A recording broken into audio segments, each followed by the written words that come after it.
Hey guys, and welcome back to another video. Today we want to talk about the Queen Charge Hybrid Army. Since the last update we had 20 new troop space, which is obviously changing a couple of armies. I, for example, have this current Queen Charge Hybrid Army and it's working pretty good for me in Legend. So what I added is one more Super Wall Breaker, and I kind of changed the one Baby Dragon with the Yeti. The reason for that is most of the time, if something is going wrong, it's kind of the funnel. And with this Yeti, you can set up a really nice funnel even in the second row with the Yeti mites which are coming out of the Yeti. So overall, this setup is for me working really great. And I will show you guys a couple of attacks on, well, what is actually changing. The first thing obviously is on those box spaces, for example. You have this additional wall break to get your king or your siege barracks later on access into the base, for example into the corner compartments if they're not open like on this one. But that's always like a really nice addition, and it gives you way more freedom on your queen charges. You can wall break your king in later, so you have way better pathing for the hybrid. So that's, in my opinion, really strong. The next thing is what I saw a lot of other people are doing is they're just like beefing up the hybrid. So it's just like pretty much the same army which it was before the update. When it comes down to like healer amount, funnel amount, like the baby dragon, the cocoloons, everything basically, they're just adding with the 20 new troop space, they're just adding power to the hybrid, like more miners or more hawk riders. I think with the new additional defense levels, for example the archer tower or the Tesla, you want to give the queen charge more power, in my opinion.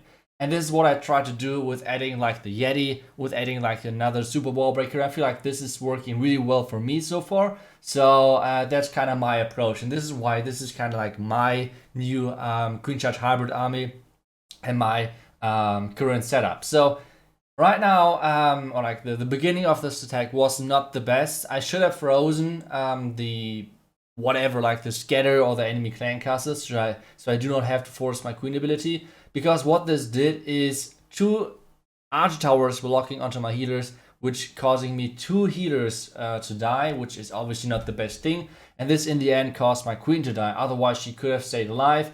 Still, this attack is easily a triple because we still have the free, or we still had the freeze for the Tesla farm around the warden, and then obviously once again we have the additional wall break to get our P.E.K.K.A, to get our king and all of the other troops into the base. And obviously we have still a ton of miners left, so this one is going to be an easy triple. And this base is actually pretty common in Legend League, like on the mid to high trophy range. I saw this a couple of times now already, and so far this entry most of the time worked.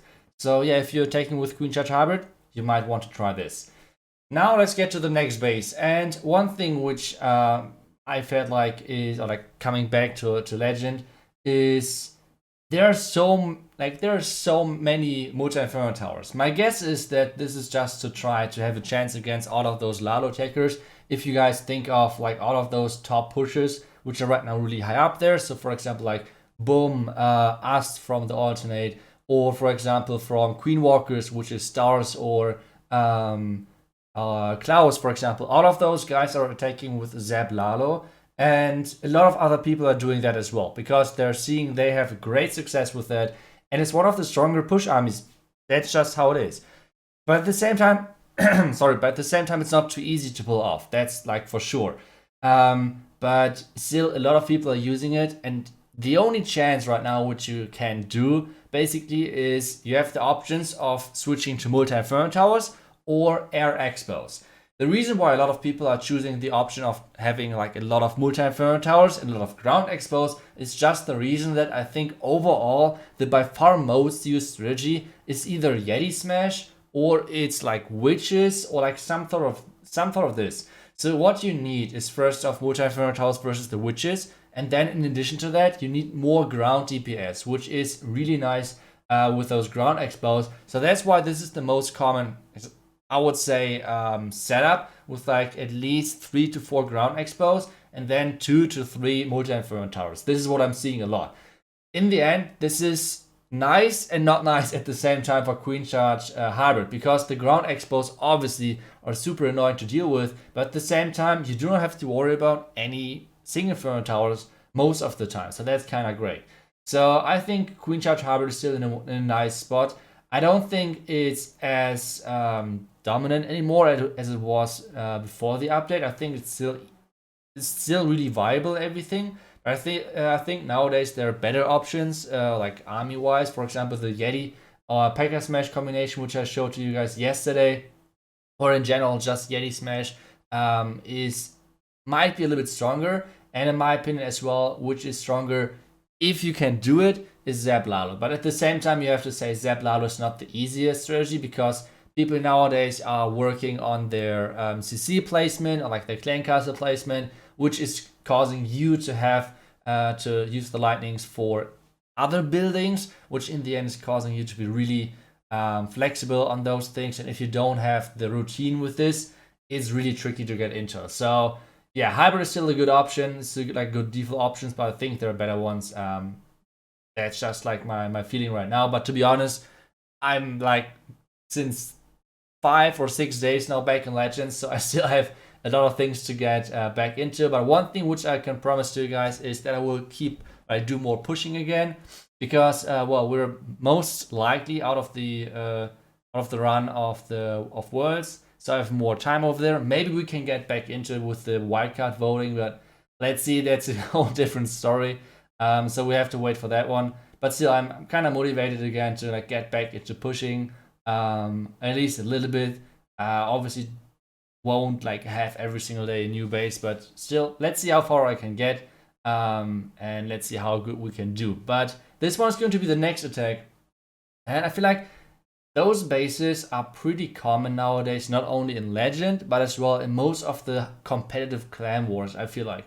Because the reason why those bases are so common, not only in Legend, but as well in the clan wars, is that, how do you say, they are really tough to plan on. So it's really annoying and it takes some time to plan on.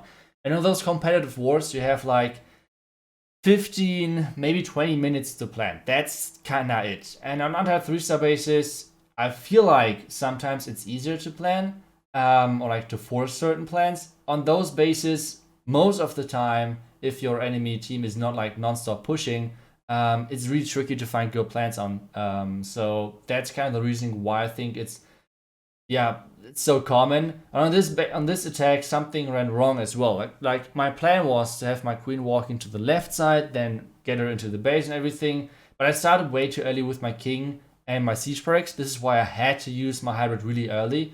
Otherwise, my king and siege barracks would be just basically wasted, which is obviously not a good thing. And now the 3 super wall breakers are coming in really clutch, because I can just try to get my queen deeper into the base, and try to make sure that she's getting access to all of those buildings. I'm using the rage early because I want to have my royal champion staying alive because of the single Inferno Tower. But I mean, the royal champion is doing what she's doing best, and she's just running into the next single Inferno Tower, so she's dying either way. But still, we have one more super wall breaker, and I think this one is going to be the MVP of this attack, because this is getting our queen back inside, and this is kind of the key to somehow have even a chance on the 3-star on this one. It's getting the Yeti in here as well. Like I said, the Yeti most of the time is giving your queen charge more power, either for funneling or for tanking. I used it for tanking as well already a couple of times. I used it already for luring out the clan castle, for example. The Yeti is a great tool to do that if you don't need like a really expensive funnel or anything for the queen charge. So I think the Yeti is a good addition to this army. But yeah, let me guys know what you think, what your current queen charge hybrid army is, because that will be kind of interesting to see. But I have one more attack for you guys to show. And obviously there's going to be, so if you want to see all of those attacks live, there's going to be a live stream today.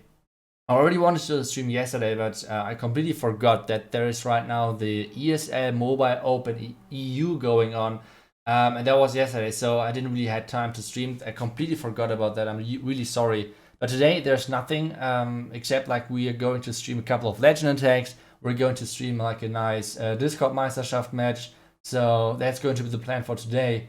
And if you want to check that out, you're free to join me on the stream. But I have to say it's on German. But there are most of the time a couple of, actually quite a few guys who are speaking English in the chat. So you won't be alone or whatever, something like that. So you can join me there. And this last base is more like low trophy range, I would say, because normally you cannot queen charge that easily. And you can see the setup of this base as well, like the entire setup. As soon as you're getting higher in trophies, most of the time you have more ground expos, and most of the time you have more multi-inferno towers. If you're low to mid-range of trophies, you can see most of the time or more common air expos, which are not the best, to be honest, and then single inferno towers. Like, this setup makes not too much sense. For example, a Yeti Smash or even a Queen Charge, which I'm doing right now, is completely smashing this base, and this base cannot do anything about that. And that's obviously not the best thing which you want to have. On this one, even though like my next wall break is not going to be the best, my idea was to wall break into the scatter, but I should have dropped the wall break way lower to get actually the access or the angle for the scatter, which I was not doing, so that's not not good. I could have used it as well for my king on the outside for the siege breaks and everything to have better pathing in the back end, but to be honest, this base is so bad that it doesn't really matter too much.